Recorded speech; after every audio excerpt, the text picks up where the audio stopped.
This video is brought to you by MagicJank.com, the spiciest cards for your sauciest decks. Buy and sell Magic the Gathering products and gear today on MagicJank.com.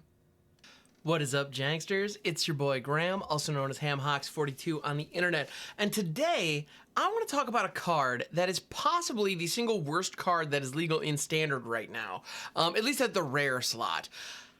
But that didn't stop me from building a deck around it. Now, that card is Over the Top. This is a sorcery for 5 red. Each player reveals a number of cards from the top of their library equal to the number of non-land permanents they control. Put all permanent cards revealed this way onto the battlefield and put the rest into their graveyard. So the reason this card is pretty lousy is because you are getting a lot of additional stuff, which is kind of nice. However, you're giving it to your opponent too. And if you don't hit a lot of lands with this, because if you hit lands with this, they enter untapped, which is pretty darn nice. But if you don't, you've just tapped out to get some stuff, but you're giving your opponent other stuff. Like, you're giving them stuff, and then they get to untap with their stuff first. It doesn't feel good. But we have ways to abuse it that are pretty darn good. So the deck that I've built around this is one that we're going to get into, and we're going to have some gameplay a little bit later. So I'm excited. This card is really interesting in just how weird it behaves. Yeah, this looks like a commander only card. It does. Like, this is definitely where I think it's going to show the most, where it's going to get the most play is in like big commander tables that are maybe like slower battle cruiser kind of things, where people just want to like spin the wheel, let everybody have some fun, see what happens. But in 60 card formats, it is also interesting because if you can reveal the top 10 cards and put all permanents from among them onto the field, all of a sudden you're getting massive advantage. And if you can create an environment where you're revealing 10 and your opponent's revealing 2, well, all of a sudden you're on top of that exchange and feeling pretty darn good. And in the current Standard, we have a lot of mid-range decks that are trying to win off the back of 2 or 3 permanents. And to be honest, they're working. They're pretty effective in that regard. But there are also a lot of cards out there that produce multiple permanents just by existing. Like right now, one thing that you hear a lot of people talk about is like, well, every card that sees play in Standard right now is at least a 2-for-1 on its face. And that's pretty much true for the most part. You know, the amount of value you're getting on any individual card is worth a ton. Well, let's take advantage of that and use it for our own gain to the point where we can hit an over the top, you know, in the late game after we've already established a very sizable board state and potentially, well, take the game over the top to a point where we can just end it. You know, that's the goal. So let's get into it. But before we get into the deck itself, I do want to take a minute and thank the patrons of this channel who help me keep the lights on, who are just so helpful. I cannot thank you. All right, and those patrons are Angry Jellyfish, Big Hurt, Elsa89, Just in Time Bane, and Ryan. Thank you so much for doing what you do. It makes a huge difference. And if you at home would like to join the illustrious ranks of the patrons, you can do so for as little as $1 a month at patreon.com/HamHawks42. Also, huge shout out and huge thank you to MagicJank.com, the online marketplace where you can buy and sell Magic the Gathering cards, sealed products, and more. Definitely check that out, MagicJank.com. And with that, let's get into the deck. All right. So, we do have Over the Top, of course, because that is our build around. Now, Over the Top is not necessarily a card we want 4 of, even if we do want to see it in almost every game. No, instead we have it as a 3 of, because we do want to see it in most games, but we don't want to see it in multiples. Getting 2 over the tops feels really lousy. And obviously with Over the Top, we want a lot of cards that are putting a lot of bodies or other just tokens onto the battlefield so that when Over the Top resolves, we see a lot of stuff and reveal a lot of cards. But we also want really big fat payoffs that can pop onto the battlefield if we reveal them off of Over the Top. So we have a couple of those. Main one, Portal to Phyrexia. That's our big bad. If we stick one of these off and Over the Top, we're feeling pretty good. Because even if our opponent got a couple of free creatures off Over the Top, we're going to have a good hit against them. And on top of that, you know, we damaged the board a little bit. By that point in the game, graveyards are probably loaded. If we untap with a portal, life is good. It's powerful stuff. We also have Rabble Rousing. This is effective because it is a potentially game-ending threat on its own, and it is a permanent, so it produces a lot of bodies. So it helps load our Over the Top, while also being a good over-the-top payoff. Because if we can hit over the top before combat, spin into a Rabble Rousing, attack, then all of a sudden we have a lot more bodies on board, and we might even be able to free cast whatever we just put under it. So pretty darn good stuff. We have Burn Down the House here. This is a 5-drop that's very good for this deck because, one, it's a board wipe that can kill Sheoldred and Planeswalkers, which is really useful. So you'll notice we have kind of dueling identities here in that we have a lot of board wipes in 3 Burn Down the House as well as 3 Depopulates. The other thing with Burn Down, though, we can create the Devils, which puts 3 permanents online, so that's good. That's good as well. But notice we have 6 board wipes in a deck that wants to have a large board presence, a lot of which are going to be creatures. But aggro decks and those mid-range decks right now have a lot of 2 and 3 drop creatures that, if left unchecked, will just own the game. They just completely take over. So we want to check them. You know, we need to have answers to those. And so being able to hit a Wedding Announcement or a Fable of the Mirror Breaker on 3, you know, into a Depopulate on 4, we're establishing a little bit of a board state to survive a little bit. If our opponent goes hard on creatures, we can just blow it all up, which is pretty nice. Meanwhile, we're hanging onto our Sagas or our Enchantments, or our Planeswalkers in the case of Wandering Emperor. So we're setting up a situation where we can produce some value on board that is going to produce additional value over time while dealing with our opponent's creatures. Pretty darn useful stuff. You notice we have Resolute Reinforcements in the mix. It's a 2 bodies on 1, and it's a permanent that we could theoretically hit off of over the top later. So it's not dead in that regard, which is pretty cool. And then we also have Visions of Phyrexia, rather. Visions of Phyrexia is excellent because if we don't use the cards that we draw, so if they aren't relevant, it just poops out a Power Stone. Well, we don't have a lot of payoffs for the Power Stones unless we're trying to hard cast Portal to Phyrexia. However, every Power Stone we get off Visions counts towards our over the top count. So if we hit an over the top with 3 Power Stones online, that's 3 more cards we're revealing and 3 more chances of hitting a Portal to Phyrexia or a Rabble Rousing. I'm pretty happy. Or a Wandering Emperor. I'm happy with all of this. So it's just going to produce additional value over time. And Visions of Phyrexia also draws us additional cards, which is pretty darn useful as well. So as you can imagine, as you can see here, this is a Boros deck that is leveraging, you know, these big goofy cards at the top end. But at the same time, we're also leveraging some of the strongest individual cards in Standard right now. Wandering Emperor, Fable, and Wedding Announcement.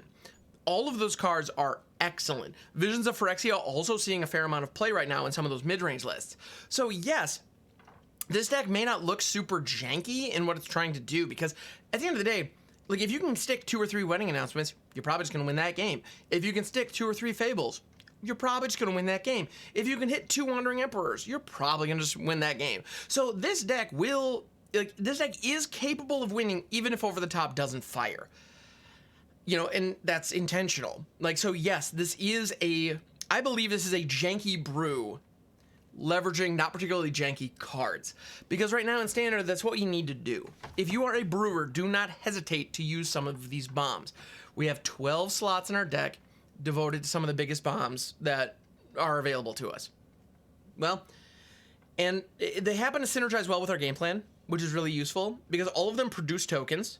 So they all produce additional tokens, which help get to Over the Top, or help make Over the Top impactful, while also ramping us in the case of Fable, or potentially drawing us cards with Wedding Announcement, Vision of Phyrexia. So it helps us get to our game plan while perpetuating it and putting down threats that our opponent has to deal with. So we can play the mid-range game if we absolutely have to, but I want to get big and dumb, and we can do that too. So that's the deck. This is the best of 1 deck. We don't have a sideboard for it yet, but I'm definitely intrigued at the possibility of building a sideboard guide for it and taking this into maybe some competitive environments. Because I'll be honest, right? My initial take on the ladder, just chilling in Platinum, it wins more often than you might think. And again, it's really just because we have just some great cards. So game plan is silly. Game plan gets weird, hopefully. But even if it doesn't mean we lose. So with that, let's get into some gameplay. Let's see if we can make this happen. And thank you for tuning in. It means the world. I really appreciate it. I see you, Fable. I mean, we have 3, 4, and 5 on lock. We need to survive until we get there, but all in all, this hand looks pretty good. Obscure Storefront. It's actually not a card I see very often these days. They might be on Esper, or it might all be a clever ruse. We shall see. All right. Windscard Craig coming down. Another Obscure Storefront. Interesting. Grabbing blue this time. And now we have a wedding announcement joining the party. Good deal. And our mana is all set. We've seen 5 lands so far, which is just fine. We got 3 different colors. Now, Old Rusty, man, I gotta say, our opponent's getting weird, and I respect it. All right. Fable hitting the field. They do have blue in their mana base, but it's tapped, so let's go. Happy to see it. All right. Now they got the treasure off Rutstein, which is pretty sweet. Terra Sunder on Fable, that hurts, but fair. Can't deny it. That's appropriate. All right. Sekenzen, not bad. I'm going to go ahead and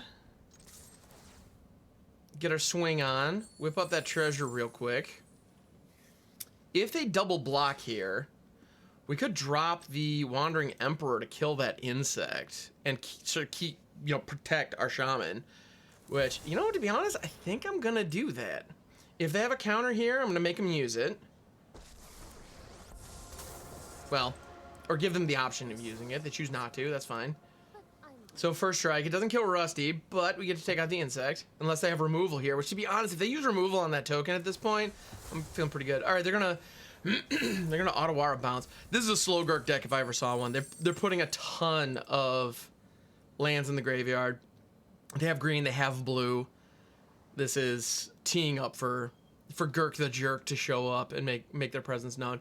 I will be very surprised if we don't see Slogurk in the next turn or two. I mean, they also might just not have them, but still. Soul of Windgrace, phenomenal card. Definitely good with those fetch lands. Yeah, Obscure Storefront, getting the work done. I didn't expect, I didn't call that just because I didn't see red yet, but they haven't drawn into red. They may have it, but the treasure definitely did the job here. So if they choose to attack, I could just downtick Emp and just kill whatever attacks. All right, they're just gonna slap with the insect. Fair enough. I'm gonna go ahead and blast out a Samurai right quick. And I think we need to announce a wedding here. Yeah, the other option is to hold Sekenzen back, but wedding announcement is just a ton of value. I definitely want to get that online. And we're also in a situation where Portal to Phyrexia has an opportunity to get pretty gross if we can get there. So we'll see if they attack with Soul of Windgrace because we have chumps now. So we can block it all day. And if Emperor is still on 2 loyalty next turn, which is not a given by a long shot, we could use the Emperor to exile Soul of Windgrace. So depending on how they line the attacks up, if all 3 of them go after Emperor, then I just let it all through and Emp's gone. But now we can jump here, lose our little 1/1, who, to be fair, could have started triggering Rabble Rousing next turn, which might have been nice. Okay. But now we have the opportunity to trade in our Wandering Emperor for blowing up Soul of Windgrace and exiling it, making it gone forever, which would be pretty sweet. There's Gurk. Sometimes when you're right, you're right. What can I say? Is that maybe a little cocky? Maybe. Is it absolutely true? Yes. All right. And let's just stick a Rabble Rousing. Let's see what we hide away. Burn down or another Rabble Rousing. We could actually hiding away Depop under Rabble Rousing is kind of not ideal. I think more Rabble under Rabble, that's fine. No sense in attacking just yet. We got 7 mana, so I think we're probably gonna take a hit here. They're gonna tear us under a Rabble Rousing. Ooh, that sucks. Actually, that would have been, yeah, keeping that around would have been nice. Oh well. C'est la vie. Yeah, Splendid Wreck, okay. Yeah, the 2 storefronts, gonna buff Gurk up a little bit. Mildly inconvenient. Not the end of the world, however. My next turn, what I had hoped to do there, when we still had the Rabble Rousing, I was hoping to channel Sekenzen and then attack with 4 creatures and make 4 citizens. That would have been nice. Alas, did not turn out. All right. So at this point, we are 1 mana away from Portal to Phyrexia. That's a thing. So I think we just chill. And we make another token. We could have attacked to draw the card, but we would have lost a good chunk of our board, if not the whole thing, frankly. Then making another insect here really bites, because that's making our Portal to Phyrexia much less impactful. Yeah, they have a bunch of nerds now that they don't care about losing. I don't like that. And now Takanuma's online too. Ooh, no me gusta. All right, Gurk the Jerk coming in. I'm gonna go ahead and stick this Resolute Reinforcements real quick. And then I'm thinking, because we can, let's also channel Sokenzen. Just make all the blockers in the world. That seems like a fine idea. I'm just gonna block with these ones for now. That's trips. They could channel Takanuma to give it another buff, which, to be honest, I should have added another blocker to the fray. Yeah, that was not smart on my part, because had they channeled Takanuma, now they're gonna channel Takanuma to go grab Slogurk again, which is whatever. But had they channeled Takanuma prior to the damage, Slogurk would have been buffed. So that was a missed opportunity on their part, I think. But at the same time, you know, what they ended up doing worked out just fine for them. I think we go on the offensive here. Gurk is an issue. He is. However, these devils are all 2/2s. And when they die, they deal 1 damage to things. And we ultimately need to thin their ranks. We need these little 1/1s out of here. We need them toasted. So Gurk's gonna buff up to a 5/5, but now they're tapped out. Whole team's coming on in. Man, can you imagine how sweet this would be if Rabble Rousing was here? Oh well. All right, yeah, Gurk is gonna tangle with the samurai, which is whatever.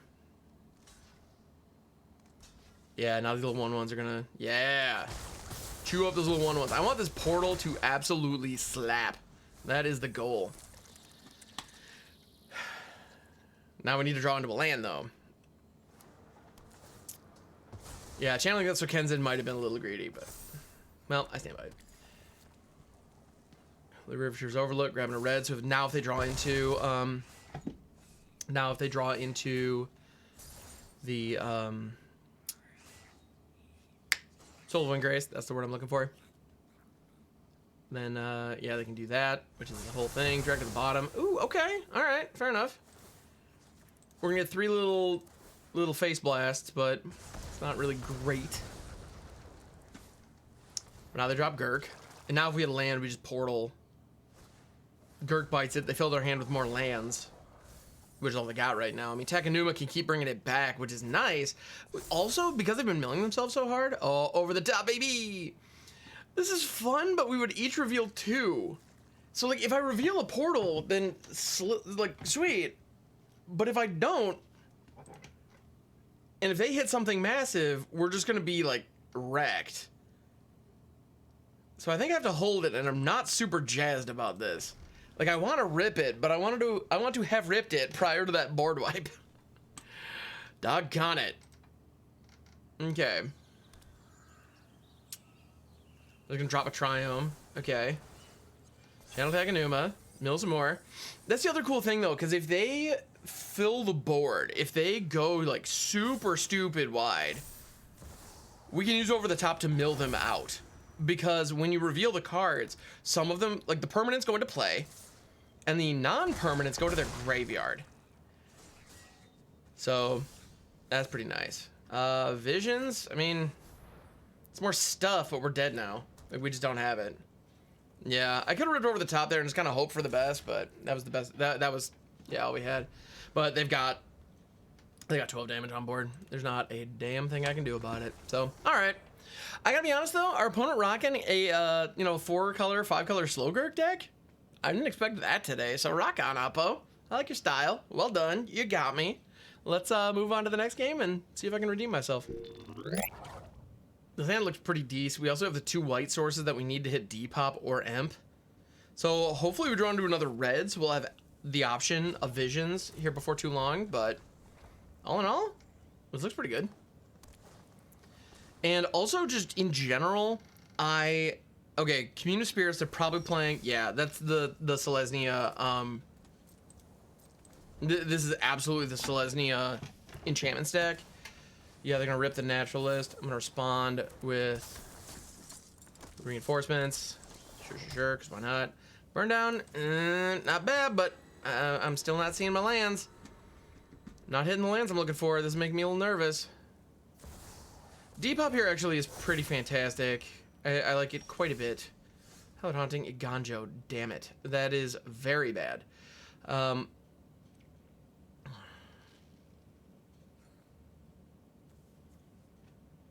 mean, it's a land. We can tap the Eiganjo, play the other land, and to get an imp out, I guess. But, like, that doesn't feel great. So you know what? I think I'm going to use it for its other mode. We're going to get in for a little bit of damage. If they choose to block, we blast the Naturalist. They don't choose to block, so we just, alright, keep it moving, I guess. Oy. This is suboptimal. We need a mountain off the top. We need it yesterday. Hallowed Haunting's popping off. This is bad. This is very, very, very, very, very, very, very, very bad. Now, their mana is not quite where they want it to be, but... Well, actually, no, they're doing fine. What am I talking about? I'm looking at 3 whites with only 1 green. That's probably not ideal, but... And they don't even bother attacking, because that gives me an opportunity to do something. So, Wedding Announcement's coming down. Alright. At this point, we're just whipping up some blockers. I mean, in their situation, I mean, double Hallowed Haunting. Oh my goodness, this is gonna be over very fast. They hit the Nutter Butters, and we hit dog crap. So, I mean, v.GW's Random Shoots just turning that new Naturalist into an 8/8, sure. Like,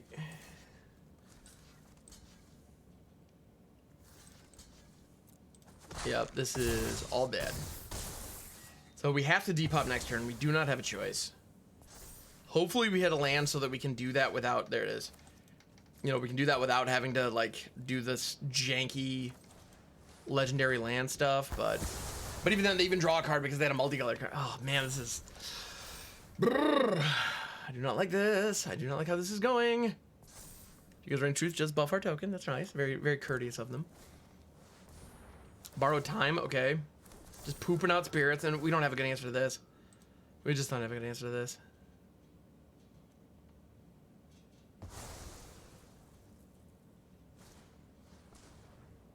Yeah. I've been seeing this deck a lot recently, the Selesnya Enchantments deck. And to be fair, actually, our opponent's doing kind of some different stuff with it. But, yeah, it's kind of surprising that it's making a comeback. Like, I definitely didn't expect that. And it's... I mean, well, it's wrecking me here, but to be honest, actually, most of the time, I have a fairly decent matchup against it. But not today, and maybe this deck is the problem, I don't know. But it's not working out so far. We're not out of it yet. We have some resources. We've been getting some pretty, you know, pretty raw deal draws. All right, well, now all of a sudden we've got Emp up. So if the Portrait of Machiko starts attacking, we can just blast it. Yeah, they're gonna buff it. All right, sure. Yeah, Emperor's gonna do some good work here, but it's just too slow. We're just way too far behind. It's not done yet. Maybe I need to stop being so pessimistic, but I'm not loving our chances here.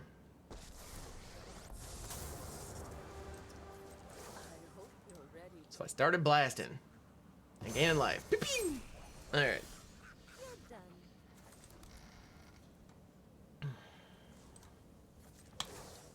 Let's throw out a quick chump block because we can.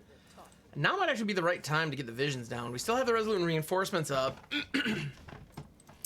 So we can get more bodies on board, but now we're starting to generate with some card draw and some permanents online. Because right now, if we stick over the top, we're gonna get outclassed by our opponent big time. And besides, Joe, that's rude, but correct. They heard I was having some mana trouble, so they decided to help me out. I mean, thanks, opponent. I appreciate that. I do. I don't love the form that took here, but it is what it is. I can't really complain, I guess. Alright. And alright. Let's get our chumps in. Mitigating damage is pretty darn important here. We're gonna keep the one samurai back. Wedding announcement. Independently strong. Let's go. Crash in. Vigilance is rad. I'm a big fan. They have the Eiganjo. Alright, fair enough. Poof. You're gone, I guess. Alright. So the Portrait of Machiko, flippity flops. They are down to one card. That's nice. It happens to be a pretty good card for this situation, because it is an enchantment, therefore spirits go burr. Oi. Nothing I can do about that. They're crashing in. This is gonna happen. We need to draw some action, and it needs to be fast. I don't even know. I mean, another board wipe would be okay, I guess. I mean, might as well. I mean, we're gonna be chump blocking with whatever we hit here. Yeah, those are all set up pieces. Like, that's not gonna work. That's just not gonna work. Yep. But I say, if they draw any enchantments, it is over for us. Especially now that they all lift off. They get flying and vigilance just because, yeah. Doggone it. Who knew that a deck built around over the top wasn't going to be very good? To be honest, it has been performing much better for me on the ladder than these two games are indicate. But that's okay. We're going to keep jamming. We're going to get there. We're going to get there.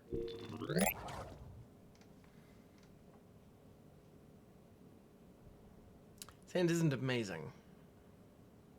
That might be a bit of an understatement. I think this hand's actively bad.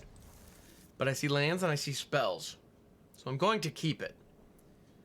And then get very frustrated when my luck doesn't turn around and I lose this game. Just saying. But just watch. It's gonna happen. I'm calling it now. I know me. I know how this works. But we have a 2-drop. We're gonna be able to hit lands in such a way that we could theoretically play a 3-drop if we hit it, so that's okay. Oppo on Esper so far. Who knows? This might be another domain situation. No, still Esper so far. Okay. Do they have any 2-drops I need to worry about? Or are they going to keep counter spells up? That is the question. T-Dog. All right. Groovy. You know what? I'm just going to keep my Resolute Reinforcements back. Just going to sit back, relax, chillax, and enjoy. There, I probably should have thrown the Crag because that's going to be coming in tapped regardless. All right, so they are going to swing in. This is where we could Eiganjo Blast. Just take it out. Or we could Reinforcements and double block. I'm gonna Reinforcements and double block. And honestly, if this pulls a counter, I'm okay with that too. So, or do we just take 3? I mean, our deck definitely needs. Our deck needs stuff online. You know, like if we hit a wedding announcement now, or a speaking of, if we had a wedding announcement now, or you know, build up into a, you know, Rabble Rousing, then obviously we need bodies. So. Keeping those around makes sense, I think.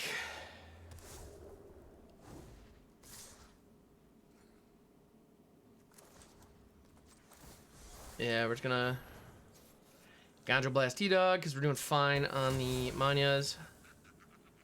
So we don't need to keep Eiganjo back as a land. Blow up T-Dog. Take 1 to the face and not really care. And they're going to draw off this so they don't get another blocker. Generally, drawing is like the better, you know, situation there. Ooh, the Shredder. All right. Ledger Shredder in, on, or around the house. And here we have a Rabble Rousing. They only have 1 up. So, all right. All right. Do you want Wedding Announcement or Fable? I think I want Wedding Announcement here. And now these are 2 1/1s. So let's go ahead and swing those 1/1s, knowing that we'll lose 1 but gain 2. So, positive. It's moving in our direction. Happy to see that. So, Shredder's pretty dope. If they double spell, they have an opportunity to get their connive on. They could also pull, or get Shelly. That's fine too. Sure, like you do. Now these burn downs are pretty awesome because 1 can just produce visions. Okay, sure. Ooh, but now the wedding announcement flips, so Shelly all of a sudden is outside of burn down range. That is potentially a conundrum. But first, I'm gonna go get my hands on a wedding announcement and 6 little citizens. So yeah, enjoy your connive, homie. And depending on how these blocks line up, if those devils die, we can start pinging some stuff, so that's nice.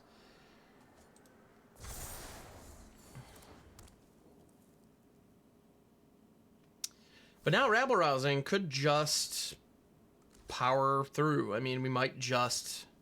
They are gonna... Okay, cool. I'm gonna pick off one of those little homies.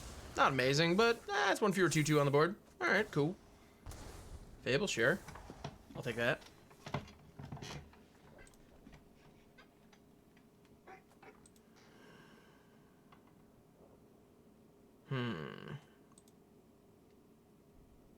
Now we have some interesting decision points. It'll be very interesting to see how they attack here, because we have chump blocks for days. Kaito, great card. Doesn't see a lot of play these days, or at least I don't see it as often anyway. But seriously solid. And in any kind of deck that wants to draw multiple cards, it does the thing, you know? The fact that they just uptick there tells me they're not going to attack this turn, which is cool by me. Alright. That actually might... Oh, but it phases out. Yeah, dang it. Alright. Doggone it. Yo. So... We get Visions, swing out, make a bunch of little homies. They're presumably going to block, in which case we can just blow it all up. They'd keep Kaito, but Sheoldred is going to be a massive problem if we don't answer her. So, you know what? What the hey? Let's just go full face, see what happens. Block, block, block. Blam, blam, blam. So, we have, I mean, Rousing produces a situation that is difficult for our opponent to deal with. It does. But so, which is more important? Keeping the Rousing pressure going and keeping them on a clock, or getting rid of Sheoldred? Now they have the T-Dog, which is an issue. I really don't want to let that go. Like that, like I don't want to let that keep ticking away. Yeah, how big of an advantage do I think we actually have here? Dicey, I don't know. I'm gonna throw Visions. I'm gonna give him one connive here, which I don't love because I'm also gonna gain life. But I'm gonna commit more to the board. What could possibly go wrong? Famous last words, I know, but here we are. I know they don't have a meat hook, so that's something. And only one of their homies is a flyer, so there's that. Yeah, we're drawing cards off announcement. Oh damn it! I hadn't thought of that. Oh, Sheoldred, how are you so busted? I don't like that. Not a fan. No me gusta. We're not going to take advantage of Chapter 2 of Fable because I really don't want to get domed for 4 just cuz. That seems like a really bad idea. They're shredding ledgers like you do. Alright.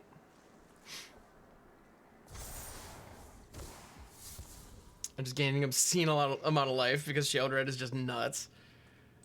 Oi. I'll be shocked if this ledger shredder doesn't pop us in the mouth. Absolutely shocked.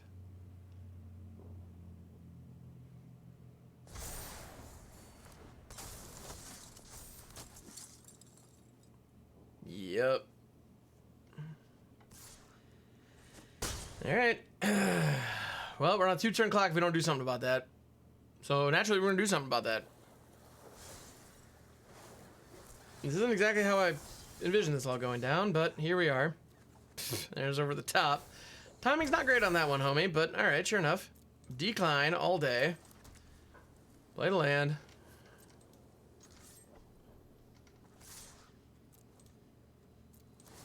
Alright, we got a full face assault here. Bam, let's go.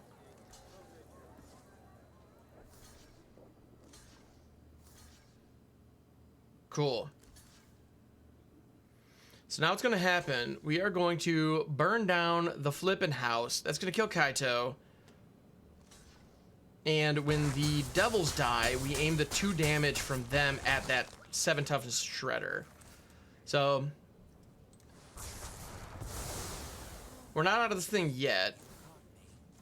But, well, actually, never mind. They have T-Dog. So, no, we are. We're still dead. Sad days. Because now they just escape T-Dog, and that's that.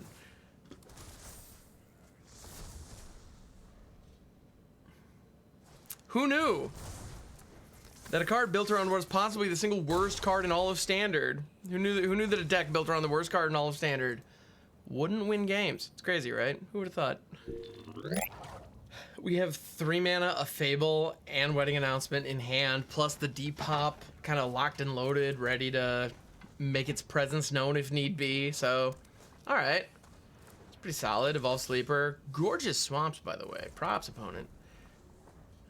All right. Sleepy boy. Chipping in for 1 like I do. Scratch that. Make it 2. And another sleepy boy. All right, cool. We've got Craig, which is fine. Let's go Fable. Because now we have a 2/2 on board that they need to either remove, and like if they spend removal on the Goblin, I'm fine with that, frankly. Yeah, they're gonna Infernal Grasp the Goblin, cool. Take 2 and get a removal out of their hand. That's fine. Although to be honest, point and click removal is not that great against our deck, because we're going like super stupid wide. You know, that's the idea. What about the Reinforcements and the Rabble, believe it or not? I was really hoping for another land there, and we didn't get it. I was hoping for another land, that way we'd be able to rip the Depop, but we're gonna have to wait a turn on that. But we got another Fable, so all right, cool. If we block any of those, they're just gonna buff it, so I'm gonna just let it through. So they have an opportunity to buff before damage if they want to get in for an additional 1 point of damage, or they can drop Sheoldred here, or Trespasser, that's fine too. I was assuming Sheoldred, because I generally assume Sheoldred. That's usually how this goes. All right, cool. And Fabla is gonna flip on over. I might actually decline here. Actually, you know what? I'm gonna let Rabble go. And Emp is pretty tasty, actually. I like seeing Emp here. All right, we're gonna slap on in with our Shemansky. Now we have an opportunity. We could drop Emperor here, uptick, and the Goblin Shaman becomes a 3/3 first striker to kill that Graveyard Trespasser. Now, if they have a cut down, they could do that in response, or we can just wait till end step. I mean, I'm just gonna Depop, so I'm gonna let this through. And yeah, we're gonna just Depop Anonymous before our other Fable flips, is my thought. We remove 3 of their main threats that they're chilling with right now, and then next turn our Fable's gonna go flippity flop, which is pretty great. I want flippity floppity Fables. All right, groovy. We go Wedding Announcement, and now, just like that, we have some blockers. Granted, I don't generally want to block with the Reflection.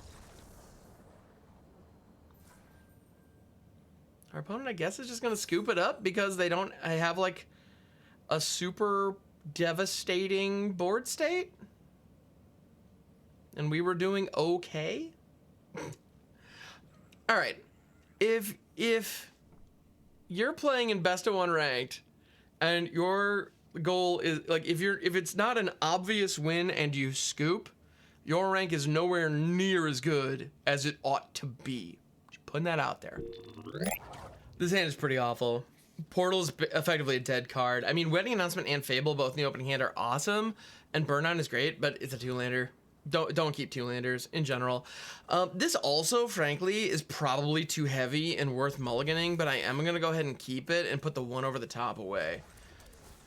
It's a little aggressive, waiting until turn 4 or being at the top of the, being off the top of the deck to find action. Definitely not great. Not where we want to be, but at the same time, could end up worse. We'll see. We'll see.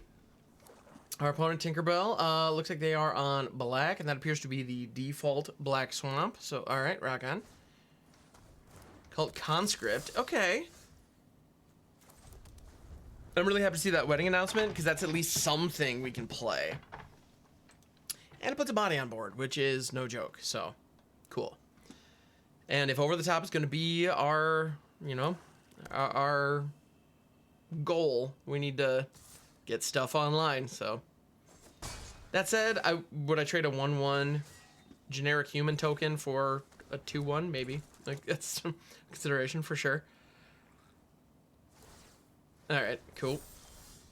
Buff, buff, buff, buff, buff, buff. Here comes wedding announcement. Now the Windscarred Crag unfortunately does enter tapped. So if we don't hit a different land next turn, like if we hit an untapped land, we have Emp up and life is good. If we don't, we're kind of at the mercy of just throwing the Windscarred Crag and hoping for the best. Now, drawing into a Fable or something like that would be pretty tight here. To be honest, if I draw into a Fable, I'm probably dumping over the top because the chances of us actually getting to it are just not good. And at the end of the day, I mean, I don't know if... I mean... It is what we came here to do, right? So I feel like I should hang on to it just because... And this is all theoretical. It's also possible that we're going to draw into some other card draw outlets, and I mean maybe even a second wedding announcement, which would be pretty tight, to be honest. Like, that'd be rad. All right, they're going to do that before combat, so give us all the information, which I appreciate, I suppose. I'm going to go ahead and block the Cult Conscript. That prevents 2 damage, and it's now in their graveyard, which they'll be able to recur it, but only if they get some kind of sacrifice engine going. If that doesn't happen, we're fine. Rabble, that is not what I had in mind, but okay. Fair enough. And if all sleepers are doing their thing, because, you know, it's your thing. It's what you want to do. Is that a dumb joke? Yeah. Yeah, it is. But I stand by it. Alright. They're gonna Lils. Do they go for the down tick or do they go for the up tick? The correct thing to do is go for the up tick, but they're gonna go down on cards too. Because making a sacrifice, they're gonna make me sacrifice a 1/1. Okay, fine. They get it for 5 damage as a result, though. Like, that's no joke. But all the same, we didn't really lose much. And I was gonna do this main phase. Let's just ice the sleeper with some counter, or with the 1 counter that already has death touch, and we get a blocker now. It happens to be a 2/2. Tight. We need to draw in some lands, though. We need some lands. We need them now. This is not where we want to be. We're gonna grasp. Okay. They're burning a lot of resources right now.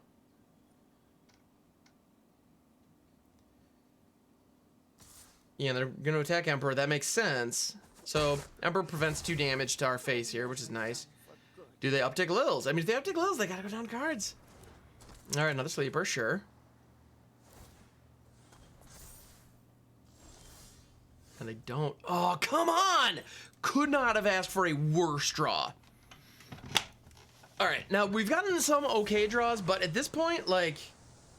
Yeah, this portal's going. It's never going to happen, so... And they just drew a land or something they don't care about, so... They're finally going to actually start using Liliana's uptick. Oh, they can just... Sure, T-Dog, yeah. But again, I mean, but at this point, we still have 14 life. Defiler, okay. So they're going to hit us for 4 here. Puts us down to 10. Untap land, come on. Well, it's at least playable, but... Yuck. That doesn't actually help us. Our opponent has 8 damage online. Yeah, we just got stuck on 4 with nothing but 5 drops in our hand. We just got stupid unlucky there. Now, if by some insane, impossible scenario we survive here, which, oddly enough, we might, actually. Nope, not anymore. That's lethal now. Okay. For a second, I thought we were actually going to pull that off, which, I mean, didn't make sense. Like, Shieldred, to be honest, was just... That was icing. They didn't need to do that. They could have just escaped T-Dog and called it a day. But, I mean, what they did clearly worked, so it is what it is. Oy. So, who knew? Trying to build a deck around the single worst rare in Standard wasn't going to end with us winning a ton. I'm a little bummed about that, because prior to turning the camera on, this thing had like a 60% win rate. Turn the camera on, play about 5 games, and get completely and totally wrecked. So, is what it is. Such is life. But you can't say I'm not honest about the content I'm putting out there. Do not craft this deck. It's not good. Anyway, I hope you enjoyed. I hope this was at least funny, and we got to enjoy a little bit of time together, because that's ultimately what it's all about. So thank you so much for checking it out. I appreciate you. If you enjoyed this, please subscribe, like, do all the things. You know how it goes. It's YouTube after all. And in the meantime, know that I appreciate you, and I'll catch you on the next one.